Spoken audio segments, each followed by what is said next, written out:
Bonjour à tous et à toutes, j'espère que vous allez bien. Aujourd'hui, on s'intéresse à une recette emblématique du Portugal. Créée par des moines au XVIIIe siècle, popularisée après la révolution libérale de 1820, les pastéis de nata, petit flan à la crème, a acquis une renommée exceptionnelle, jusqu'à devenir un emblème national. Partons à la découverte des nattes. Pour écouter battre le cœur historique du Portugal, il faut prendre le temps d'arpenter les quartiers de Belém, dans l'ouest de Lisbonne, le long des rives du Tage. Le visiteur peut flâner au pied du monument, aux découvertes célèbres les grands navigateurs, admirer le Museo de Cocho, une imposante collection d'anciens carrosses royaux dorés à la feuille, puis visiter l'extraordinaire monastère des Hiéromites. L'édifice monumental construit en 1502, grâce à l'or rapporté du Nouveau Monde, abrite le tombeau de Vasco de Gama, du poète Luis de Camões et de l'écrivain Fernando Pessoa. Mais c'est aussi le secret de ce monastère inscrit par l'UNESCO sur la liste du patrimoine mondial qui a été élaboré il y a plus de 2 siècles, la recette du plus savoureux trésor du pays, le pastéis de nata. Pour y goûter, touristes et promeneurs patientent aujourd'hui en file indienne à quelques enjambées de là, devant une enseigne lumineuse, la Fábrica dos Pastéis de Belém. Au sol, une mosaïque rappelle que cette pâtisserie est en activité depuis 1837. À l'intérieur, dans un décor de comptoirs en bois et d'azulège, le client se presse pour acheter des mini-tartelettes aux flancs saupoudrés de cannelle, qu'ils iront déguster dans la fraîcheur des jardins. L'histoire de la natte remonte à la seconde moitié du XVIIIe siècle. L'auteur culinaire Tiago Martins en relate les origines dans son Histoire du Portugal dans mon assiette en 2022. En 1760, les frères de l'ordre de Saint-Jérôme à Belém, qui était alors une ville distincte de Lisbonne, inventent ce petit délice de crème aux œufs ronds, dorés et chauds comme le soleil coulé dans une pâte feuilletée croustillante. Afin d'obtenir des ressources pour faire subsister leur ordre, les moniales les vendent dans une petite boutique proche du monastère. Celle-ci est depuis 1837 la seule à vendre les pastéis de nata avec la recette originale. La recette originale, tenue secrète depuis le 19e siècle, reste bien gardée et les maîtres pâtissiers sont les seuls à la connaître. Même si ces artisans sont très peu nombreux, ils continuent à fabriquer artisanalement les pastéis de Belém. À l'époque, les moines vivaient essentiellement grâce aux offrandes de la noblesse. Farine, amandes, sucre rapportés des colonies, mais aussi des œufs dont le blanc servait à la teinture de leurs vêtements, et le jaune à la confection des hosties ou des pâtisseries. Les desserts conventuels, créés au sein des couvents et monastères, étaient d'ailleurs une caractéristique portugaise depuis le XVe siècle. La gastronomie nationale a gardé en mémoire quelques pâtisseries dont l'origine est explicite. La barriga de Freira, ventre de nonne, le pudim das clariras, flan de Clarisse. Mais parmi elles, aucune n'a atteint la notoriété du petit flan connu aujourd'hui sous le nom générique de pastéis de nata, littéralement gâteau à la crème.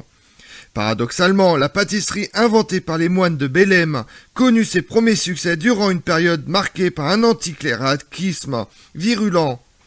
En 1815, le Portugal était sorti ruiné des guerres menées aux côtés des Britanniques contre les armées napoléoniennes.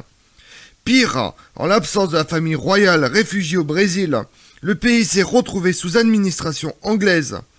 Mais en 1820, la révolution libérale, née d'une insurrection de l'armée soutenue par le peuple, était parvenue à chasser l'occupant britannique. La junte militaire avait fait revenir d'exil le roi Juan VI, instauré une monarchie parlementaire, libéré la presse et interdit l'inquisition, ouvrant la voie à une politique anti-religieuse, inspirée par les idées révolutionnaires françaises.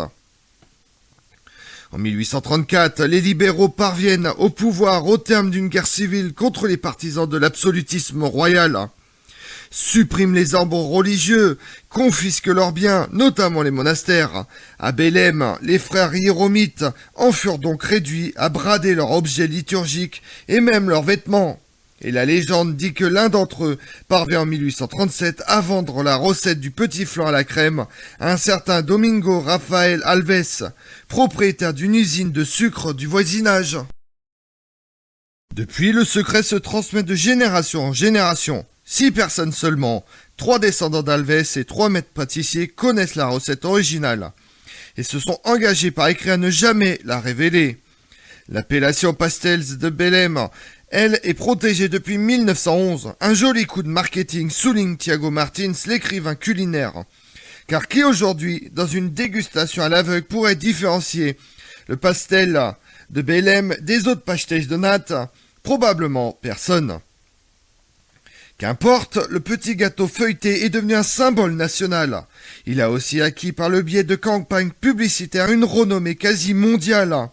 Popularisé en Asie via l'ancienne colonie de Macao au sud de la Chine, qui est appelée portugaise aide tarte, la tarte portugaise aux œufs, et désormais des chaînes de fast-food la proposent en dessert en Europe, à Taïwan et au Brésil. En croquant dans cette pâtisserie, les Portugais de la diaspora retrouvent le goût de la patrie. Une Madeleine de Proust version lisboète. Elle est aussi un outil de soft power. Les pastéis de natte furent servis en juin 1985 aux diplomates invités au monastère des Hiéromites. Lorsque le gouvernement de Mário Soares signe l'adhésion du pays à l'Union européenne.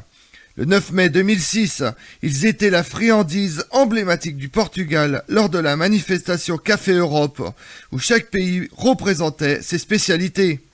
Et durant l'exposition universelle de Dubaï, octobre 2020-mars 2022, 900 000 d'entre eux ont été engloutis par les visiteurs du pavillon lusitanien.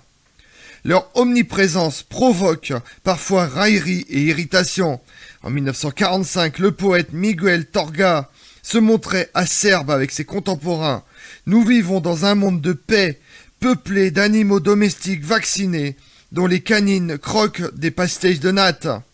Plus près de nous, en juin 2015, à l'occasion de la disparition du grand cinéaste Manuel de Oliveira, la presse nationale rappelait que le Portugal ne se limite pas au footballeur Cristiano Ronaldo et à ses tartelettes.